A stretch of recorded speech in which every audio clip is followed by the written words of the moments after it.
الشرح والإبانة على أصول السنة والديانة.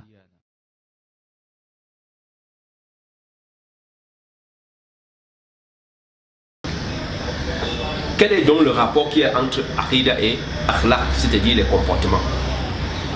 من المعلوم أن المقصود من البعثة تبليغ الرسول صلى الله عليه وسلم رسالة الله عز وجل، ولا يتحقق ذلك إلا إذا كان الرسول صلى الله عليه وسلم رحيما كريما يتجاوز خطأ المدعوين ويعفو عن إساءتهم ويكرمهم.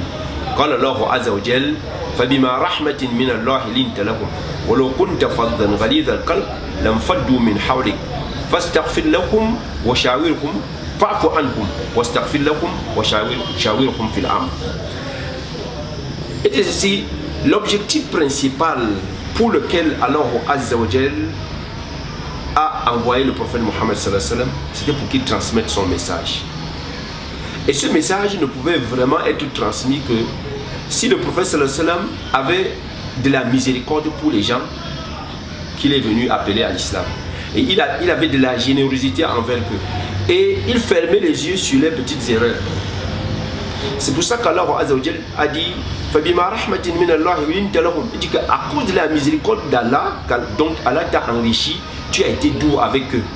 Walau kunta faddan ghalidha al-qalb lam faddu min hawlik. Si tu étais dur avec eux, si tu avais un comportement dur avec eux, ils se seraient enfuis.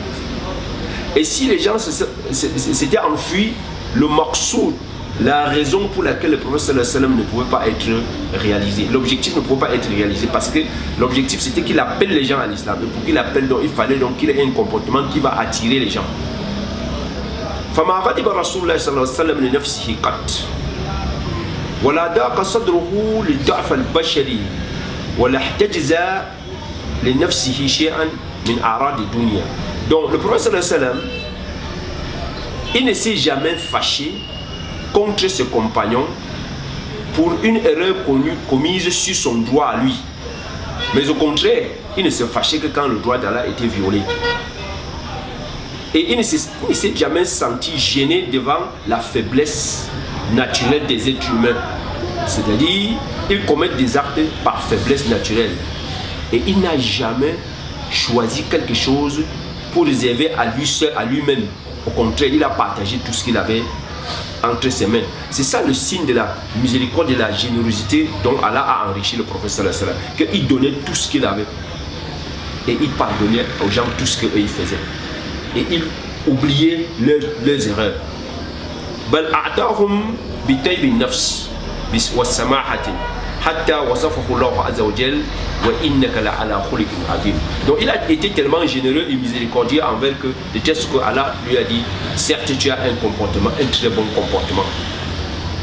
من هنا تظهر لنا أهمية العنصر الأخلاقي في نظرية القرآن وأصالته في العقيدة الإسلامية. À partir d'ici on comprend le lien qu'il y a entre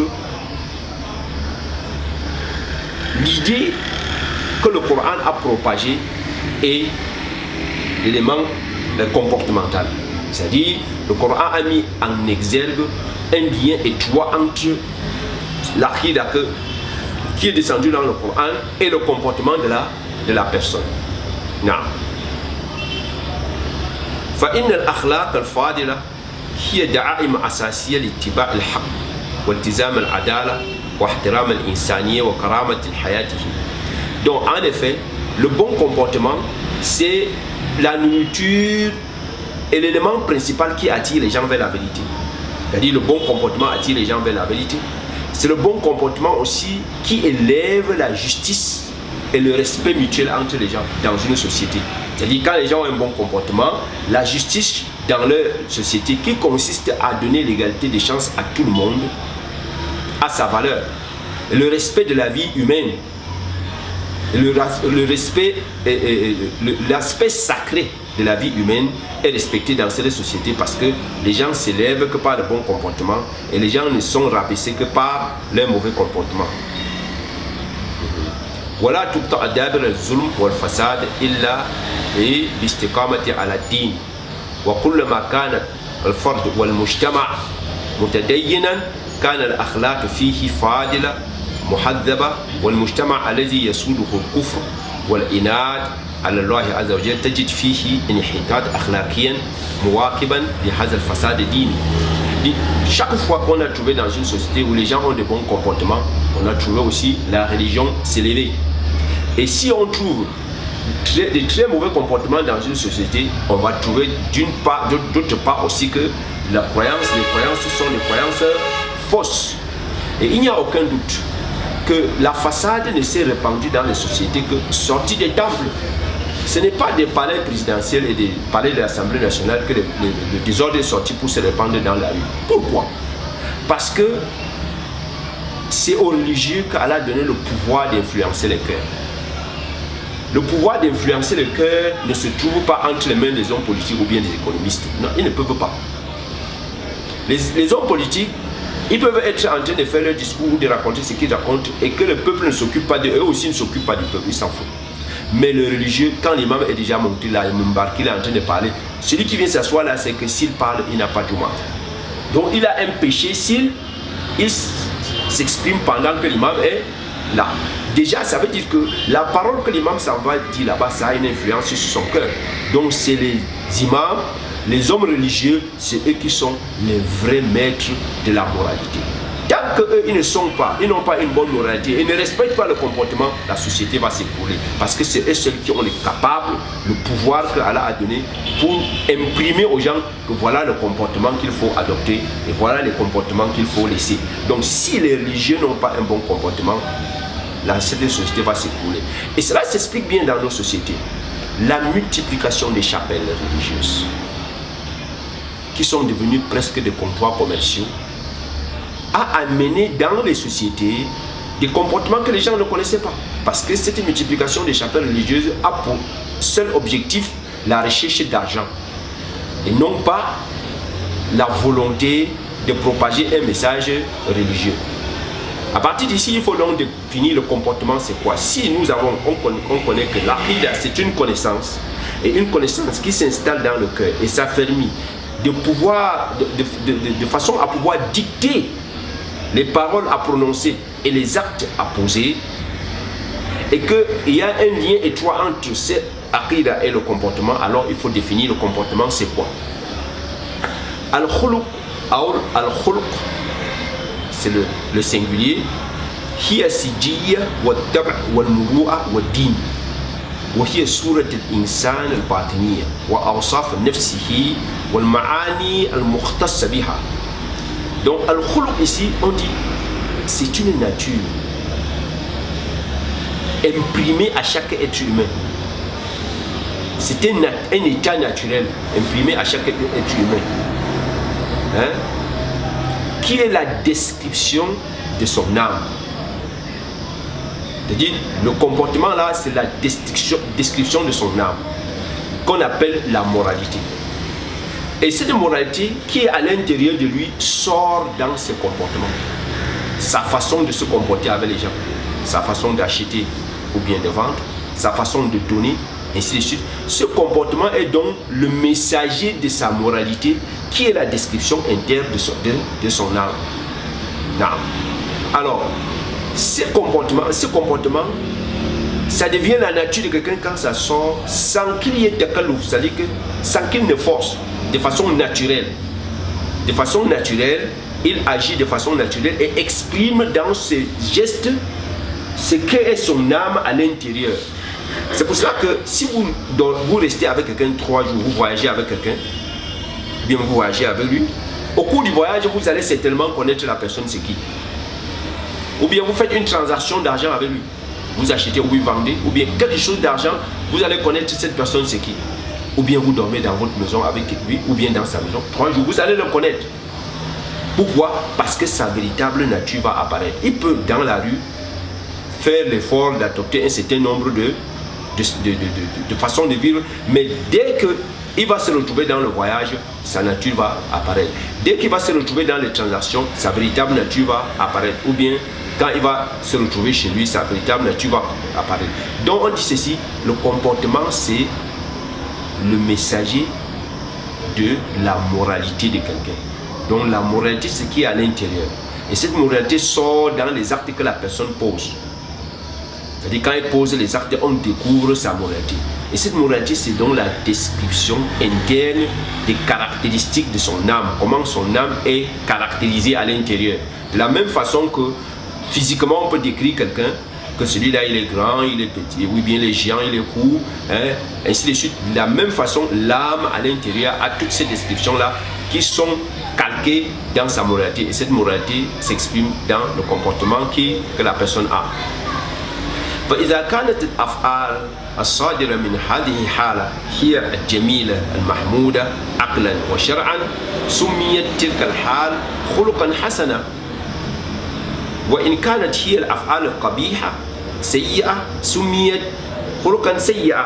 Donc, si les actes que quelqu'un pose, les paroles que quelqu'un prononce, la façon dont il se comporte avec les gens, si c'est bien, en ce moment-là, on dit il a un bon comportement. Il a une bonne moralité. Mais si c'est mauvais, on va qualifier, on va dire qu'il a une mauvaise moralité. Non. C'est pour cela que l'islam a mis en valeur les bons comportements et a donné au bon comportement une valeur très élevée. Le prophète sallallahu alayhi wa sallam a parlé du bon comportement dans beaucoup de hadiths que nous allons citer quelques-uns. Min fada'il khuluq al-hasan anna khuluq al-khuluq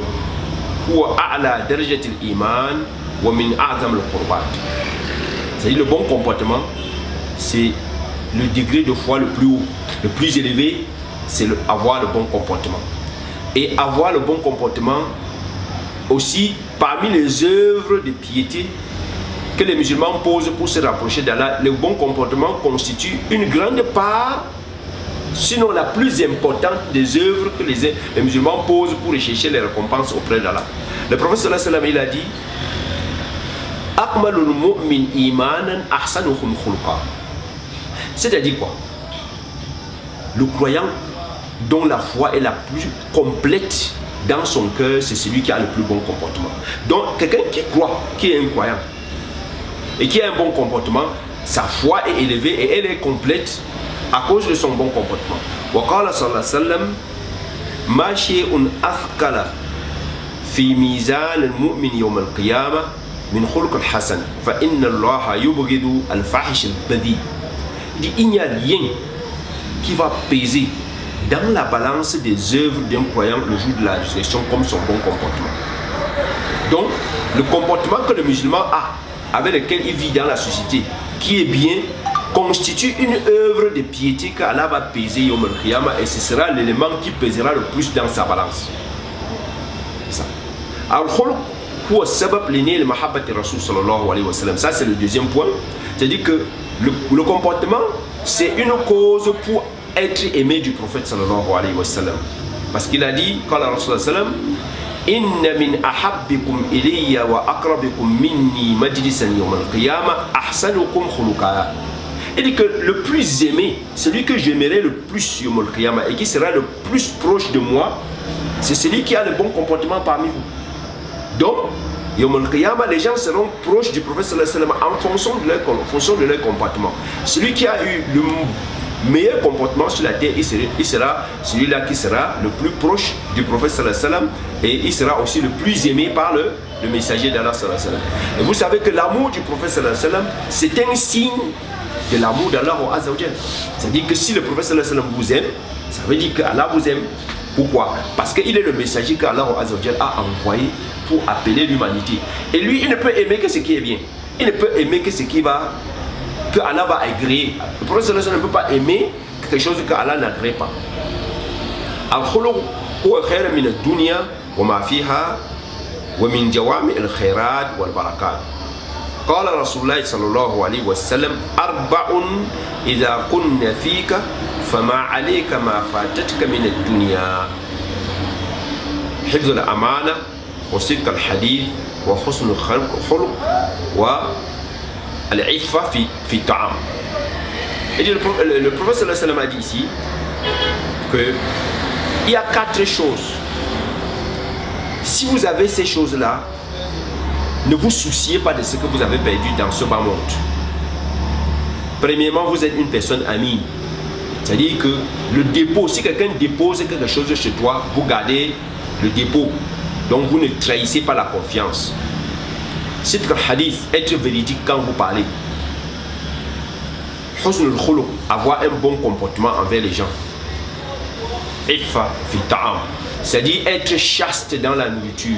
C'est-à-dire la nourriture n'est pas être exagéré dans se nourrir, manger tout à tout moment et manger tout.